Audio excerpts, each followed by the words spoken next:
We are Steve and Jill. Together, we've been buying and reselling land since the 90s. Our data-centric approach leaves our buyers asking, how can you sell it so cheap? Here on the Land Academy Show, We answer that and more. I'm Steve and Jack Butala. and I'm Jill DeWit, and this is the Land Academy Show. This is episode number 1950, believe it or not. And today we are talking about our 4-hour investment work week from the road. We're in our rig right now. And how mailer yield is a direct result of who answers your phones. Two really important topics, I got to tell you. Let's go back to topic number one for a second. I just want to cover these things. For those of you who are watching us, watch this. I can extend both arms and I'm not hitting a wall. And I'm not sitting at a kitchen table. We have a new RV and It's over there. Jill's delighted. Yes, we have upgraded, everyone. So yeah, for those of you who are in our RV world, we went from 24 to 38 basically, and now that we're in 38, okay, already 38, we feel like wow. And then and we've been 2 nights, by the way, in our 38. And what does Jack say today? Do we need a 43 or a 45? Geez. You knew that was coming. I'm like, what? Like, we don't need bunk beds. We don't have kids. We don't have pets. And we have these workstations. Well, we have kids, but they're not allowed to come with us. We don't allow overnight guests. No, just kidding. So, This is a happy wife moment for me. Oh, well, and you too. Thank you very much. But, and it's a whole different ballgame. So, yes, as you can see, that's going to tie into our topic today, because everybody's like, what do I need to know to do this from the road like you guys? You guys are in an RV. Might be the back of a boat. You've had 2 years in your little RV, and we did a good thing. I'm very proud of our two years in our little RV. I think we fared very well. We stayed together as a couple. Our companies held on. These are all valid points. Exactly. There are moments where we weren't sure about. It was all touch those and go. things. It was the companies were fine. It was us that was touch and go. But now we're in a much different situation, and we can really spread out. And that's what we're going to talk about today. I did a show, a live thing last week. It was live webinar, which we also streamed on YouTube and Facebook at the same time. It was great. It was so much fun. And here from the road. And the whole topic was, as a land investor, can you really do this from the road? So the 4-hour work week is one part of it, and then doing it from the road is another part of it. Putting it together, it's amazing. Yeah. And that's what we do. Now, the land company, the whole Land Academy part of it, that's not a 4-hour work week. Are you going to go into the topic? I guess I am. I will stop now. Each week we answer questions from our Land Academy Discord forum. We review land acquisitions from our weekly Thursday member webinar, and we take a deep dive look into 2 land-related topics that are usually requested on the Discord channel or through some venue by our members. Let's take a question posted by one of our actual members on the Land Academy Discord online community. If you want a sneak peek, go to landacademy.com. It's free. Andre wrote, I got my first signed purchase agreement back in an email. I believe I can sell the lot for 3 times the purchase agreement price. Awesome, because Andre did it right. I would like to talk to a few agents in the area about what they think it could sell for. Any tips on how to approach the agent and what questions to ask? Sure, really easy. I love this. So, and I like that too. That's sometimes, part of my due diligence also. Like, all right, I think I know what's going on. Sometimes I know, and sometimes I'm like, I think I know what's going on. I just want to confirm it, A. And B, I want to find an agent anyway. I want to kind of see who I connect with and see how smart these guys are. Why not bust out the calls now? Why wait? And I'd rather have them lined up. So what you want to do is you want to call them and be a little bit, you don't want to say, I'm staring at a purchase agreement and it's for this amount. You don't want to share any of that. You want to just kind of skip along the top, like, I just got this property. Let them assume you own it. Number one. I just got this property and I want to see what you could sell it for. great. Okay, awesome. I assume you own it. You're calling me to sell it. You got their attention. And then I want you to say, this is what I do, because I don't want to hang on to it forever. I'm not going to do a long thing with them. So I want you to say, I want to get your opinion on it. And there's no fire. I'd like to know what you could sell it for. I don't know, between like 30 and 90 days kind of thing. That's what they know. Great. Where is it? Okay, it's off I-42 or whatever. Yeah. Wherever it is. Here's the. You want me to email you? Do you want me to text you the APN? What do you want me to do? Okay, and then they take over. All right, I'm going to be at my desk in about an hour. So why don't you email me? Here's my email. Great. Okay, and then I'm going to be in that area on Tuesday afternoon, and then I'll get right back to you. Awesome. That is what your initial phone call should be. That's it. And let them go do it. And by the way, do that with 3 people. Okay, because it may take more than 3, but I want you to have a conversation with 3, because if 4 don't answer the phone at all, you can't get with them. They're not your guy anyway, because if you can't call them about selling a property, people can't call them and reach them about buying a property. So you want to get those responsive agents and those agents that are excited about this property. And then in a perfect world, they're going to come back with, they're going to follow through like you just said. You're going to text them or email them. They're going to reply, okay, got it. I'll let you know Tuesday afternoon or Wednesday morning. I'll get you know what I think. And you're like, great. And then of those 3 that you connect with, probably 2 will get back to you, and one of them hopefully you're really going to connect with, and they're going to go, I love this. I just sold one just like this about 4 months ago, but it wasn't even as nice as this. So here's what I think. I think if we list it for 72, we'll probably get at least 60, 65. That's how it should go. And you're like, awesome. And then at the end of that, you're going to say, great. I appreciate that. Okay, give me a couple weeks to finalize everything on my end, which is code for I haven't closed on it yet, but they don't need to know that. And say, I'm going to call you back and inside of 30 days, watch for me. And they're like, great, I will. Done. Andre is brand new. Okay. Or relatively new. Mm-hmm. He's plastered himself all over Discord. Oh, and he's good. asking all kinds of good questions. This is in fact, great. The second question later in this episode is from him too. So you're doing exactly what you're supposed to do. You sent some mail out. It sounds like you got a great property here among a group of properties I think that you're buying or potentially buying, and you're asking questions. Here's a basic rule of thumb about when to start reaching out in a local community about a local property that you think you should buy. There's always this risk of you don't control the property. What are you asking? You're asking a lot of questions from local people about a local property, and you don't control it. You just got a purchase agreement back. That doesn't mean it's like it's signed, sealed, and it's over. True. So you always have to ask yourself, is this property good enough for me to open escrow on and then start doing getting people's valuation opinions? And it's sometimes yes, sometimes no. And you did the right thing. You're asking this community. I would even go further and try to find somebody who knows the local area and start asking them questions within our group, within reason. Which is what he's kind of doing. Yeah. Well, he's reaching out. He's not saying where it is or anything. Exactly. So we have a would you do this deal section in Discord. Yeah. If you're comfortable, you could post it there.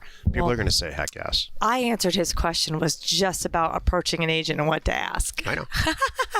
You don't want to give away the APN because the first thing they're saying, You do. Sure, where it is. Where is it? If it's not under contract. Well, I have a signed purchase agreement. Well, I disagree. All right. You are allowed to. That's why there's 2 people on this show. And co-founders. That's hilarious. If you are in any way nervous about that, yes, open escrow, get an escrow number. My goodness, and Joe. still make the phone call. No big deal. Today's first topic is called mailer yield is a direct result of who answers your phones. Actually, that's the second topic. Oh, sorry. Yeah. Today's first topic is called There we go. 4-Hour Work Week, Land Investing from the Road. Thank you very much. Because this is the one I really want to deep dive about. And the reason is this was a hot topic last week. So much, though, there were between 100 and 200 of you that showed up to listen to me and watch me and ask me questions live last week about this topic. This is interesting. I'm curious. I should have asked, is it more about the 4-hour work week? Or is it more about doing it from the road? I think it was more about the 4-hour work week. What do you think? Yes. Okay. Yeah, I all do, right. Because you were actually. there, you watched, you heard. So, all right. Yeah. Because the questions were, but there were several of you that said, I'm on the road too. I get you guys. I love it. This is what I want to do. We have people in our, it used to be with Jack, it was back of a boat. When we first got together, he's like, I always wanted a business where we did very well. We didn't have to work that hard. We could do it from the back of a boat. So, and you did that. And now we transferred to wheels, doing it on wheels and doing it on the land. But still, we're not, we're not stationary, if you will. We are for a few minutes, but that's about it. So I want to talk about what really goes on and how the heck I can do this and we can do this in a 4-hour work week. And a lot of it is stuff you've put in place. I'm going to give Jack some credit here. We have a lot of systems. We have a great team, and we've had to work to get to this point. But I will so just jump in at any moment. This whole topic of 4-hour work week. First, let me preface this. I hate little sayings like this. I hate it. Oh, let's a 4-hour work week. Oh, you can passive income and you don't have to do anything. That's just not the case. This is a result of years, Jill's right. Years and years and years. Your first year of land investing, you're not going to have a 4-hour work week. It might be closer to 80 if you do everything right. So, but you can achieve at some point a 4-hour work week. So this entire buying and selling of land the way that we do it is a result of me trying not to work and me surrounding myself, Jill included, with somebody who is really efficient, wants the same stuff that I do, and all of our top managers are just like that, with a couple of exceptions. So there's no fibbing or no embellishing, let's call it, on any of that. A 4-hour work week in buying and selling real estate or land specifically is very, very accomplishable. Honest to God, I think it's 4 hours between the two of us. Oh, yeah. 3.5, 30 minutes. That's really how it goes. 3.5 hours to me and 30 minutes to Jack, which is it's true. It's funny, but it's true. Here's how it plays itself out. If you're starting out or you're scaling, let's say, if you're between 1 and 10 deals, you do the first deal, you buy it for $10,000, you sell it for 25, and you're either going to say, are you kidding me? I can do this 200 times a year. What do I have to do? Or you're going to say, I don't like this. It doesn't make any sense to me, and I don't like it. So there's a Y in the road there, and you're going to kind of choose which way. Once you go down the path where the light bulb went off over your head, and you want to start, I want to do 200 deals a year, then you start to say, or if you're me or like me, you start to say stuff like, hey, I got that deal done, and geez, I hated doing a mailer. I'm going to get somebody. I'm going to figure out who can do a mailer out there for a lot less money and a lot faster. Yeah, and I hated talking on the phone that whole time. I had to talk to the real estate agent. I had to talk to the seller. I don't want to do that. I got to get somebody else to do that. In my case, I found a partner who likes doing that. And so step by step by step, you get yourself to where you're doing nothing. And it's very, very, very profitable. But you still have a conductor's baton in your hand, which is thus the 4-hour work week, which is why, and this is my final point here, I can't stand when people talk about passive income because I just don't believe it. The only passive income that I know about is interest income, where you put money into not even the stock market, because you got to check that. Interest income in a CD or something like that, that's passive. That's right, and that's fair. That's really good. So I'm going to back up and explain a little bit. I started to talk about this in the intro too, about the land investing part. You can and you should get to this point. The Land Academy stuff, everything else that we do, that's not a 4-hour work week, but that's okay. So, and I want to talk about too what equipment I need. What do I need to do this from the road? So first of all, you want it the 4-hour work week like we do. How does this all start? First of all, what do you got to do day one? You got to set your acquisition criteria. What do you like Jack talked about? You got to think about how hard do I want to work? How many deals I want to do? What do I want these deals to yield? Kind of thing. And that's my acquisition criteria. Got it. That's minutes, right? Next you got to do is, where are these properties? I got to figure out where they are, so I know where to send my mail. That's called trolling. This is all Jack's side of the sheet, by the way. So this is the front end stuff that he does. Feel free to interrupt me or add or change. I know you do. So that's Jack's stuff, and really he does have it down.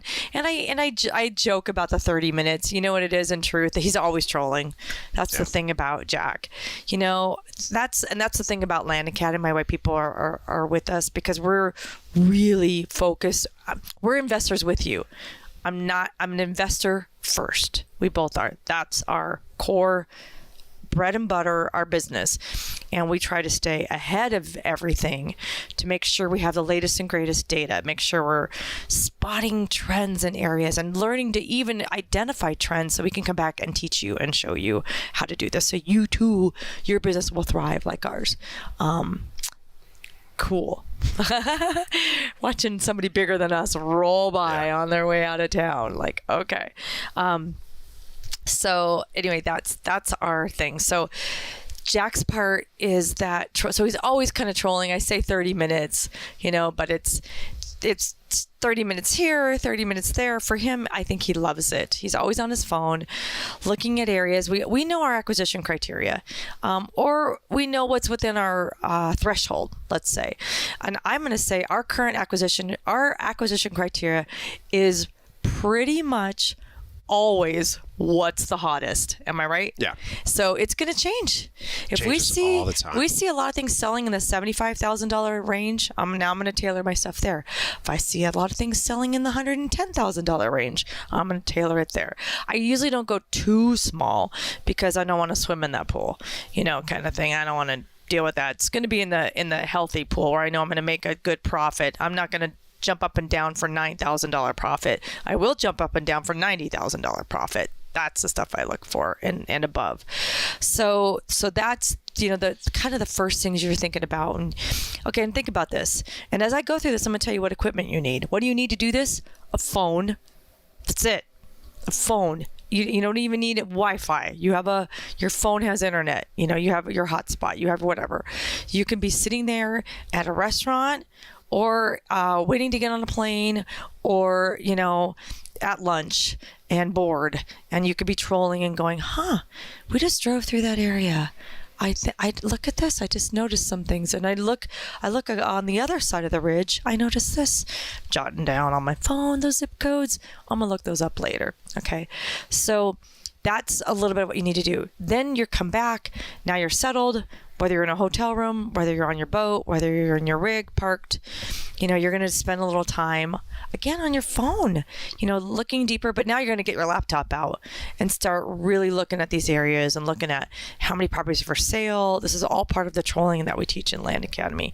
And I'm going to go on a little faster because I have a lot to cover. There's 10 steps to buying and selling a piece of land successfully, converting whatever it ends up being, buy for 30, sell for 100. There's 10 steps that have to happen. Right. The vast majority, maybe with the exception of one or two, can be outsourced by, and you have two choices here. They can be outsourced to people who work for you, which is at this age and with our experience level, our first choice, or they can be outsourced to unrelated third parties. Right. Which is the next phase after you troll and you've got your zip codes and all that. Is that what you're going toward here? Okay, exactly. Go ahead. So yeah, thank you.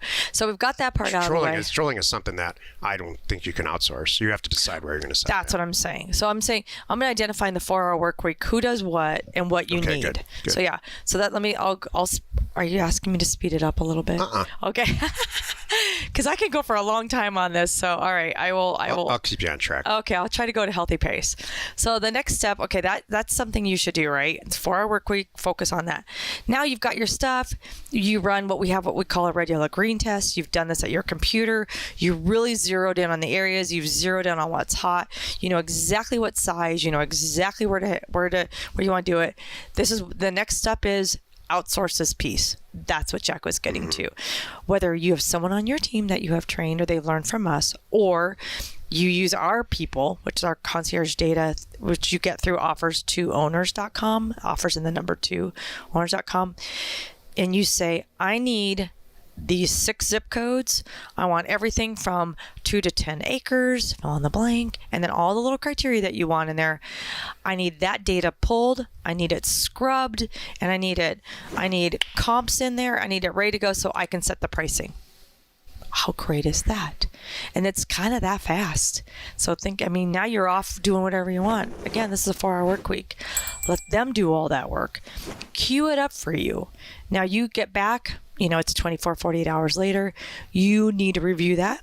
You set your pricing, what percentage you want to come in at. I want to price these at 25% of that number. I want these at 22% of that number, and these at 18% of that number, whatever those it is. Those are very they're examples of how to price. Right. Please don't price your mailer that way. It could be 33. Very customized. Yep. Yeah. Could Whatever be 75. you want. It could be whatever you need, whatever you're Pricing going for. Pricing is not why we're here today to talk about this. But anyway, you're going to give them percentage.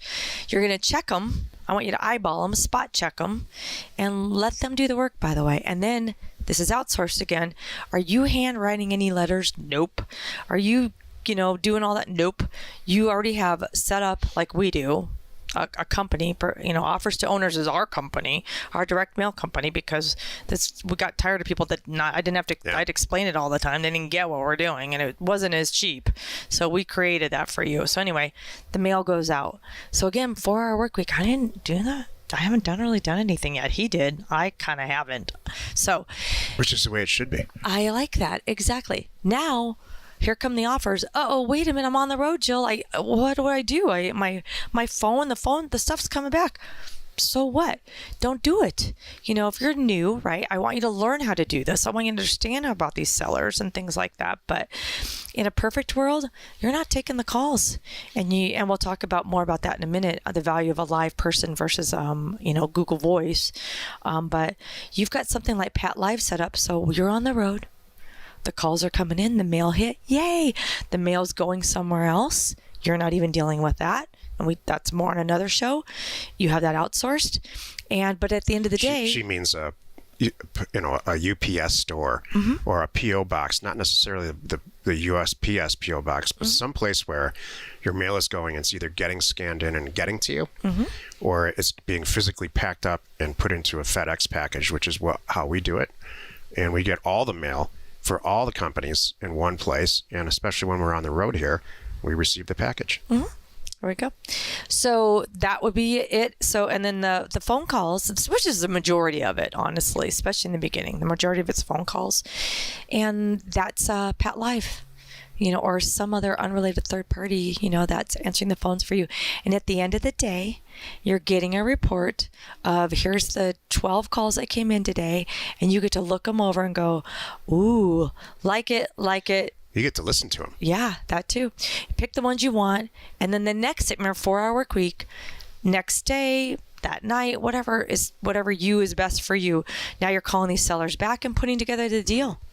I'm going to skip along the top. I'm not going to go through into great detail. Or deciding you don't want to do them. Right. You're going to see if there's a deal there. That's what I'm saying. Real seller. You're doing your due diligence, calling back, and doing the deal. That is not something you can outsource. Correct. That is the massive magic sauce that Jill brings to this entire situation is her returning these calls and creating a deal very many times where there wasn't one when the person picked up the phone in the first place. Sometimes that's true. So, and what Jack's saying is it would be a situation like the message to us is go jump in a lake. Your number's nuts. I want at least this. So that's good. You want to sell. So the next day I do my due diligence, and the next day I'm calling them back and going, we need to talk about the price. This is me. Whatever you and I work out, and that's a whole nother conversation. She's a deal maker. Thank you. So what tools do I need? Phone and a laptop. There we go. Now, now we've got some deals. Let's just zip along here. 4-hour work week. I'm opening escrow and letting them do their thing. I'm putting escrow with the seller. I'm still going to manage it a little bit, a couple times a week, either myself or my staff, right? For you, it's going to be you in the beginning, kind of babysitting at least 2 times a week, touching all these people. But again, you could do this on the 4-hour work week. You got 3 deals you're working on right now. That's 6 phone calls a week that you could do to make sure, is everything going okay? Do you need anything from me? Did you get in touch with the seller? Okay, we're waiting on title. Got it. Thanks. Talk to you on Thursday. That's it. And then eventually now we're wiring the money, in 10 days from now. Again, phone and a laptop, and now you own it. And by the way, on this time while you're waiting to own it, remember we talked about the question that Andre had, you've already got an agent lined up because one of your rest stops was calling a couple agents in these areas and lining up who you like and getting an idea of the price. So when it closes, you're picking up the phone and going, all right, ready, go. Get those pictures done or get the drone shot if you don't have them already. Get that baby listed, hopefully by tomorrow. Let's go. And you're not doing it. 4-hour work week. They're doing the work. They're getting all the stuff. They're writing the posting. You just sit back. And again, you're rolling around while these properties are being sold. And then you're going to get, at the end of the day, you got to, oh, look, we got an offer on this one. Awesome. I need to sign this. Excellent. If you don't know how great DocuSign is and you're not using it like all the time, there you go. So we DocuSign the sales agreement from the broker. We're cruising around. We're 3 states over by now. We're working on trolling and sending mail for another area while this one's being sold. Are you following me here? And then the last piece that will need something from you will be a physical signature when you sell it on that deed. And so how great are these mobile notaries? Yep. So they will come to you. I showed wherever a picture on my live thing. So there's 2 options, by the way.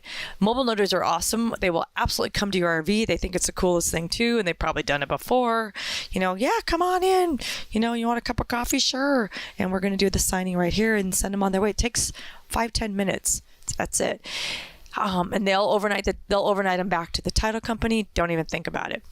The other option is now with the online notaries, there are, I'm not going to get into detail now, but it exists. If you're really remote or it's something hard or whatever it is, you can do an online notary where you're holding up your ID. You're on your phone, literally on your phone, holding up your ID. Documents have been scanned in for both of you, and you click a button that you acknowledge it, and then that goes to the title company. So this is all outlined in several different incredibly detailed ways in Land Academy 3.0, which is the most recent program. It's flow charted and color coded. True. And so what I say in the program, and I'll say now, is that in the beginning, you need to do all this stuff yourself so that you can make really, really good choices about who to outsource it to after your 10th deal. So you need to really learn and self-learn, and that's what this group is about, is to talk to as many people as you can within our group. Utilize Discord. Please join our Thursday calls and ask all these questions and details about this. We're happy to describe it. But what it all adds up to eventually, if you're into it and you want to go through the learning curve, it ends up not working very hard and making a lot of money. Mm-hmm. We are in our 2nd or 3rd now week in Career Path. Career Path is a program that Jill and I have where people are taking this very seriously. They want it to be their career, or it already is, and they're scaling way up. And they have a surprising amount of healthy, detailed-oriented questions about how can I stop working so hard? Yeah. Which is, I started out with that notion. How can I stop working as hard and make more money? And the answer is outsourcing and being a good conductor. Mm-hmm. And knowing what you should be working on. This is very possible. Yeah. It's very likely if you have the right personality and the right organization skills.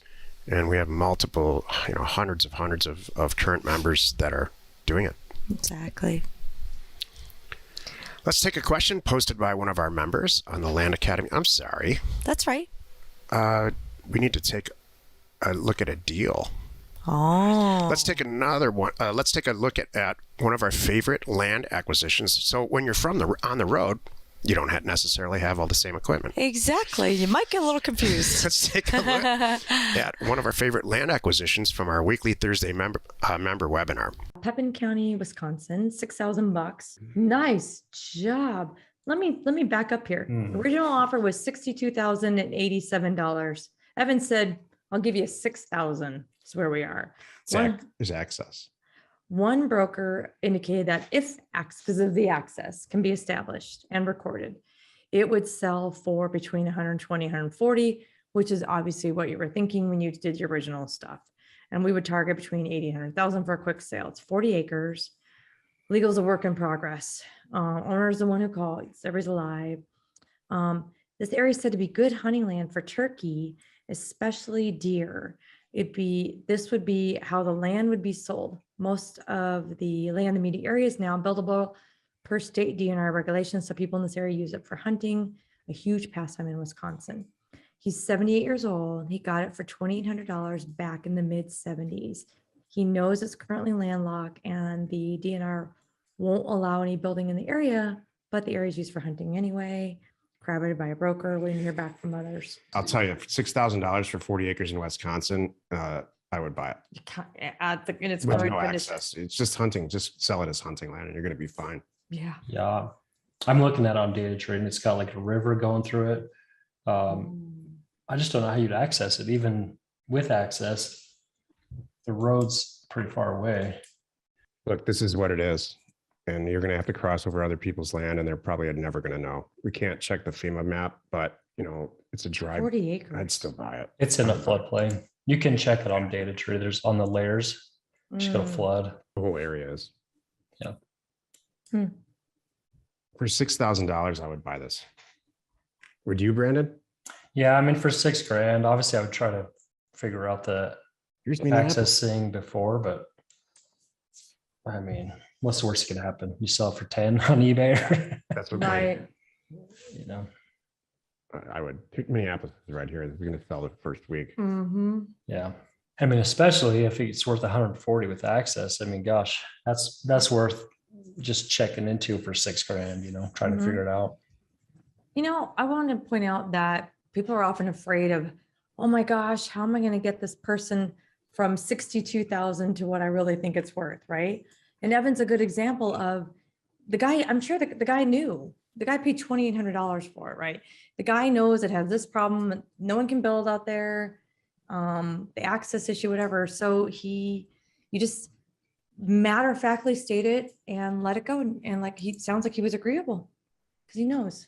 So I guess my point is don't be afraid to just get it out there. Let's take another question posted by one of our members on the Land Academy Discord online community. Again, if you want a sneak peek of all this, go to landacademy.com. It's free. Cool. Okay, Andre wrote, I have a few signed purchase agreements. We went to the first one. He's got several. I love this. What's the next step for getting deal funding? Do I need a memorandum? How do I protect myself? When do I open escrow? Things are moving. I'm a little lost at this point in the process. Which is totally natural and normal, and I understand it. And especially if it's working for you like this, you're going to have questions because you don't want to screw it up. Exactly. What followed Andre's question below this is multiple responses to who to talk to, multiple people who are in our group to fund deals. How much money do you need? And I've seen the good funders that we have in our group will probably take Andre under their wing and say, this deal's great. This deal sucks. Let's do this together. I'll fund your stuff until you have enough money where you don't need a funder and experience where you don't need a funder anymore. I put Andre in here for a reason. I've never talked to him. I didn't even know about him until I was writing the script, if you can call it that. He is a perfect example of he's self-taught. He watched Land Academy 3.0 probably 100 times, like most people. Got a mailer out, got a bunch of responses. What the hell do I do next? And that's very natural and normal, and he's doing the right thing. He's reaching out on Discord and utilizing all the tools that Jill and I put together for a new person to succeed, including using other members to get deals done. Are we going to answer the question, or is that the answer to the question? That is the answer. Okay. I mean, you want to answer it? Go ahead. Okay, what's the next step to get deal funding? Reach out. If you go to landfunding.com and you just fill it out. It tells you exactly what I need: state, county, APN, purchase price. If you have a PA, attach it. What do you know about the property? Things like that. All the stuff, so I can go and look at it and go, oh yeah, it is a good deal, Andre. Happy to do that with you, right? Kind of thing. So, do I need a memorandum? Nothing yet. No, your funder will put it together. Exactly. because everybody's different. Our Yeah. memorandum's different than Exactly. everybody's. They'll have a sweet little, hopefully like we do. Ours is like a 2-page, 1 page. I think it's 1.5 page, something like that. Agreement where just spelling out what you're doing, what I'm doing, who's going to be on the deed, what I'm, how it's going to go. That's kind of it. So how to protect myself, that will cover that. That'll cover it. When to open escrow, anytime you want, I'm a fan of opening escrow as soon as you're doing the deal. Like, I don't know who's going to Well said. fund it yet. Let's just get it open. Yep. Because I can change that. Like, you can call your title company, Andre, and say, just put it in my name for right now. Who's a buyer? And then in 6 days, when you and I get the deal together, and I say, okay, here's what it's going to be, then you just say, hey, we're going to update the purchase agreement because we're now going to put it in this name. Okay, they don't care. If you're brand new, I don't know, Andre, if you are or not. If you're brand new and that process is intimidating to you, which I understand, then do it with your funder. And I hope that you get the right funder in the beginning. You might not. You might go through a deal and the funder's not your personality type. Have a couple. But please understand this, and Jill's great about this. Me, not so much. But please understand that these first few deals are going to be painful, like anything. That's the first time you ever do it. It's like, I can improve on this. I can improve on this, and I can improve on this. Believe me, the first deals that I did, I'll do a show on this sometime. The first 4 or 5 deals I did were an absolute train wreck. But I made money, and you will too here. So different. It's just going to be it's going to be so a different for car me. crash of a disaster. Oh my God.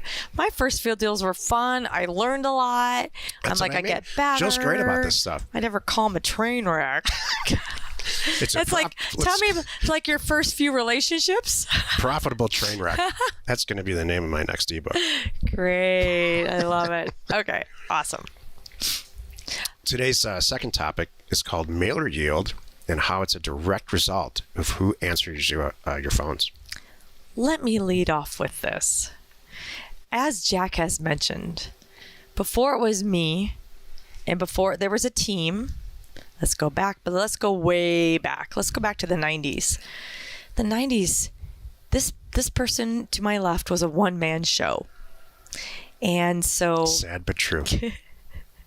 As you were figuring this that's out. the profitable train wreck. Exactly. Yeah, I understand the point now. Yes, you had no one to bitch with or about or to or whatever you want to call it. So anyway, one-man show figuring out there's money in this. Like, what just happened? I bought this property off eBay. I own it. I did what the guy told me. I own it. I sent it in for recording. And then I went out and got better pictures. And then I wrote a beautiful description, learned about the area, put it back on eBay, and sold it for 3 times or whatever it was. Twice. Sold it for double what I paid for it. Okay, there's something here. So that's the backstory. So the point I'm trying to make is he was answering the phone back then. So he was the one when he figured out this whole thing, fast forward past that, that was him going out and finding a property, right? Just to test this. Fast forward to years later, figuring out I'm just going to canvas areas and send out these offers to all these people. Didn't even know I'm coming. Let's see what happens. And by golly, it worked and still works. And you get calls back now. So the point of today's second topic is these calls are coming back from these sellers that you sent out offers to, like what we do, and who answers the phone makes a difference. No, it's not makes a difference. Who answers the phone? It's critical. Is an absolute non-optional critical piece to this entire business model. Hold on a second. I want to drive this point home. You know the band Journey. And Steve Perry, every single person. If you don't, then you have bigger. Land Academy is not your first problem. For a very long time, most people don't know this. I only know this because I grew up in the 70s. Journey didn't have Steve Perry, and they cut a lot of records, and they were pretty good. Mm-hmm. The composition was great. Those guys can sing. Same thing with Van Halen. Well, one day they cut a record and Steve Perry's on it, and it's an international smash hit, like 5 or 6 of the songs, the ones that we hear all the time. It's 2023. We You can't walk still into hear a Journey. bar without hearing Or the a same hockey songs. game. Or a hockey game. So they got a lead singer. They got somebody to answer their phones. That is the completion. Jill completed this business model. Thank you. So we've had many people in Career Path, and we may or may not have people in Career Path right now who are very technically oriented like I am and believe that this is not a component that's necessary. That they believe something like this. Okay, Jack, you say he's got to send out 5,000 letters to get a deal or 7,500 to get a deal. Well, that's great. I'm not going to do that. I'm going to send out 25,000 letters. No one's going to answer the phone. And I'm going to get a couple of purchase agreements signed back, and I'm going to go on my merry way because the numbers still work. I'm telling you, it doesn't work that way. You have to answer the phone. There's so many things involved. When Jill answers the phone or she returns the calls, that when Pat Live, am I taking over your topic here? No, it's fine. When Pat Live actually answers the phone, and then Jill gets those messages and returns those calls, she creates deals. And at the same time, she's learning about a new area. She's talking to all these people and putting the deal together, and she's deciding, and maybe it's subconscious, whether or not we're going to send another mailer there. Does she like the people that are at the other end of the phone? Do they act like New Yorkers, or do they act like they're from Arkansas? You choose which one, where you'd rather do a deal. And so there's so Or how to work with much them. stuff involved. I was just talking about this in Career Path. If you've ever been to business school or taken any online classes, from 0 to 100, there's a critical point in every business where you deliver something to a customer in exchange for value. In most cases, it's money. In healthcare, it's that bedside delivery of sitting down with a patient or somebody who's whatever they need and delivering that with the care that they need. Most doctors really dismally fail at that. They're just technical people. They made it through medical school. They didn't make it through psychology school. This is the critical point of customer delivery. Your customer is that seller. The person who buys a property, the real estate agent is going to deal with that. And the property, you buy it so cheap anyway that there's no real value added to talking to a buyer, in my opinion. There's a huge amount of value for somebody like Jill, where she's sitting and talking to a seller and meeting that person from where they're coming, whether it's their price or the fact that their spouse may have died and they're making this sometimes difficult decision to sell property and they don't understand value or the process. She's delivering all that. So this person who, in your case, if you're new, you're going to answer the phone, or who's the deal maker, is absolutely critical to this. I know because I had Jill's job and I didn't do it right for a very, very, very long time. That was the point I was going to make. Oh, sorry. So I did take your topic. It's okay. Who would you rather talk to? Him? Yeah. Or me? Or who would you rather listen to right now? Did you see Him? that stupid speech I just or me? gave? Yeah, exactly. Jill, you give it. No, and that was beautiful, and I love it, and thank you very much for saying that. And some people incorrectly even think that Google Voice will do the job. Think they have a great voicemail. Please don't do that. So that's it. I just want to hit this home. You need to have a live body, preferably nice, sweet. People can relate to them, and someone who can control the conversation. Because the goal here is in 3 minutes or less to calm everybody down if they're hot, or just figure out where they're coming from. That's it. Do they really want to sell? And does your price work for them? And if not, what price does? Not retail. Let's be honest here. You know who I am. I know who you are. I'm just a sweet little investment company. This is all I do. So whatever deal you and I cut, it's our deal. I'm not an agent, not a broker, and I've got cash ready to go. I love your property. What number would really make you okay with all this and make you happy? And that would work for me too. And your goal is, all right, Jill, I know you offered 18. I got to pay off this stupid thing I'm staring at. Make it 25 and you can have it. All right. Let me call you back tomorrow. I'm going to see if I can make 25 work. That's it. That's how these things should go. We have a couple basic personality types in our group. hundreds and hundreds of successful people, they have one of two basic personality types. Number one, they have some type of lifelong corporate sales, or they don't know it yet. If they're young and new, they don't know it yet, but they have Jill's personality. They're very successful, and they're a pleasure to deal with, and pretty quiet about their success in general, which is one of the things I love about Career Path, because we get to know those types of people, and they'll say stuff, yeah, that's great, that's how you guys do it, but this is how I answer the phone, and why this works so well, and why we're trying to scale from $100,000 a month to $500,000 a month. And then there's the second type, which is more my personality, where they are obsessed with mailer yield, how to get a mailer out, how to price it. And I have to tell you, along the comments that I'm saying, that I said earlier, all of that and all the money that's associated with, let's say, setting out a 10,000 unit mailer, which is going to cost you, six grand, will be wasted unless you have somebody on your team, or you can muster up the spirit, which is honestly what I did before Jill and I joined forces. You can just act your way through it. It will all be wasted, and you will eventually quit because you're not getting. We can talk about mailer yield and all of that stuff till we're blue. Until the person on my right makes a deal out of my mailer, deals out of my mailer. So that's the downside. That's what can happen. We've had people where they're like, oh, I had a mailer flop. I'm like, what do you mean you had a mailer flop? Because I don't care if you overpriced it or underpriced it. Who'd you talk to? What's in those things? Oh, I didn't talk to anybody. Nobody left a message. It was a flop. I'm like, are you flipping kidding me? You didn't call them back? Well, no, they hung up. Like, what the heck? I can't. Let's go back through your list, shall we? I'll bet I can get something in there, and I can, and I have, and I've done that. So you know what? This is my thing here too. You need to be available, or somebody does, and take these calls and work with these people and talk through this stuff. I seriously do not believe, because the best thing that could be, here's the two. You think you have a nailer flop. It's usually you think, oh, I priced it too low. Everybody hated me. My personality type thinks that. So flippin' what? You had 35 phone calls this week. Then you need to call some of them back. You have 30, even if you had 35 sucky phone calls, you got their stuff out of them, because some of them said, take me off your list. It's reference number 12345. Great. Go look at 12345. He was hopping mad on Tuesday. So what? Let's look at it. Let's call him on Friday. Like, you know what?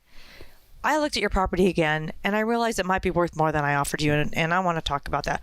Great. Beautiful example, Joe. That's it. This is how you create a deal out of anger. I would absolutely take that call, wouldn't you? Sure.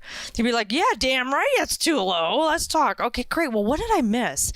And next thing you know, you're having a great conversation about this person, and you're about this property, and you guys are putting a deal together. That's it. So that's the thing when people say, oh, I did it too low. All right, now we can recover from that one. Okay, here's the other scenario. Oh boy, did I overprice. I offered everybody retail plus 10%. Which has happened. This has happened. I've done that. Yeah. Like, well, fantastic. Now everybody loves you. So instead of the 13 or, however many, the 30 calls you had this week, you had 200. You had 200 Great. People that love you. More chances to do deals now. Exactly. So what? Might take more than 4 hours a week. This is true on that. But you know what? And that could be your business model. I don't know. I don't think that would be a time waster. So I don't want that to be your business model. But anyway, you goofed. So what? Go back through those 200. Get a VA to help you. Go through and say, I need to know which ones have access. I need to know this about this one. I need to know this about this one.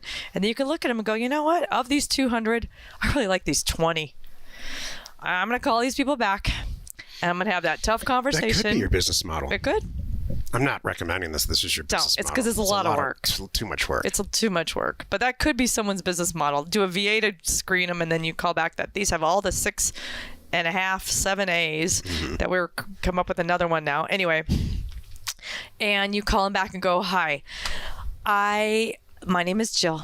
And yes, I got your voicemail, or I got your message. You talked to someone on my team the other day about your property. We need to talk. I looked over your property, and it is fantastic. And I know you were all excited about the $225,000 I offered. I laugh because I've done this. And I realized when I originally sent out the offer to you, I thought it has this, and this. And I realized it doesn't have those. But again, I do like it. So that 225, I can't do, but I can do 25. And if that works, I am ready to go. And then let them give them a minute, and we'll talk more about that. And we have talked more about that. And I do talk about that all the time within Land Academy, how to go from $225,000 to $25,000. You can do it, and I'm going to tell you, they probably expect it. They know. If you offer retail plus 10%, they probably know something's wrong. Or they think you know something that they don't know. Like, is Amazon moving in next door? And you're going to tell them, no, Amazon's not moving in next door. That's not what happened. I really goofed. But here's what I can do. You should teach a class. I do teach a class. Thank you very much. So anyway, that's how you recover from that one. I think that now we're going to go into dead horse territory if we talk about this more. I think you guys got it. Let's take a look at another one of our favorite land acquisitions from our weekly Thursday member webinar. Woody the Steel, Jefferson County, Missouri. Accepted offer price $45,802. Thinks we can sell it for $75,000. 7.36 acres. Yes, on the axis. Would like to get it cheaper. Not sure how much. Houses are next door. Utilities nearby. Great access. Road frontage on two sides. How great is that? Jeez, Wow. it's bad Thursday. That's what this is. It is. That's great. Okay, so everybody's alive. Close to the town, 45 minutes drive from St. Louis. So one similar size, 5.5 acres smaller, listed nearby for 67.5. 1 month on market, has 1,000 views. Reached out to the listing agent, still waiting on his opinion. Same price per acre would make this one 90,000. So he's thinking 75 is realistic, and that one's smaller. 6.8 for 60,000. 5, and then it goes 5 acres to 100. Click on one. This is Missouri, so let's click on the cheapest one. 7 acres for 175. That's good. Oh, All right, so I don't sound like a broken record here. It looks like it's priced right. yeah, The property itself is awesome. it is. Like, what is this worth? Oh, what are these houses? That's right. 350. The On, property's right next door, and the acreage is smaller. mhm. 6,000 square feet, is that right? Wow. One bedroom, 6,000 square feet. That's a barn. One bath, 2008. 3 acres. So that's fantastic. It's indication to me that this is a great deal. You got to get a broker, but man, He's working it sure on looks it. good. That's good. Julie, you have something inspirational to share. Yes. After all that, this is all from this week. I had some really valuable, awesome, interesting conversations between Career Path and the live webinar that I did. It was so much fun. And one of the little takeaways that I was thinking about the webinar that I did was the 1 or 2 people that jumped up and joined Land Academy while I was doing the webinar. And because I had a special going on at that moment. And it was sweet because one of the persons said a version of, I just found you guys. I've actually been on the road.